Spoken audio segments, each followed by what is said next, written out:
Salam dəyərli izləyicilər, 31 mart 2025-ci il Müdafiə Nazirliyinin yaydığı məlumatı diqqətinizə çatdırıram. Martın 30-u saat 21:25 radələrində Ermənistan Silahlı Qüvvələri pilotsuz uçuş aparatı və dronlar vasitəsilə Gerenzur yaşayış məntəqəsi istiqamətində yerləşən mövqeləri ilə üzbəüz istiqamətdəki Azərbaycan ordusunun mövqeləri üzərində yenidən kəşfiyyat xarakterli uçuşlar həyata keçirməyə cəhd edilib. Bildirilib ki, bölmələrin sayıqlığı nəticəsində Ermənistanın təxribatçı cəhdinin qarşısı alınıb. Bundan başqa martın 30-u saat 22:30-dan 31-i saat 04:35-ə dək təxminən 6 saat Ermənistan Silahlı Qüvvələrinin bölmələri Gorus, Basarkeçər və Çəmbərək rayonları istiqamətlərindən Azərbaycan ordusunun mövqələrini bir neçə dəfə atıcı silahlardan fasilələrlə atəşə tutub.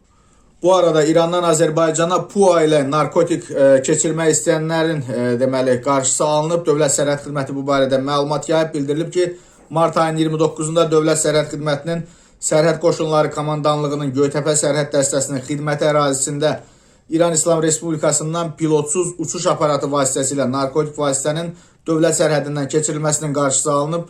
Qoşun əməliyyat tədbirləri nəticəsində kiçik həcmli uçuş vasitəsi zərərsizləşdirilib və ekranlarınızda görürsünüz. 460 qram narkotik vasitə marihuana ərazidən götürülüb. Faktla bağlı əməliyyat istintaq tədbirləri davam etdirilir.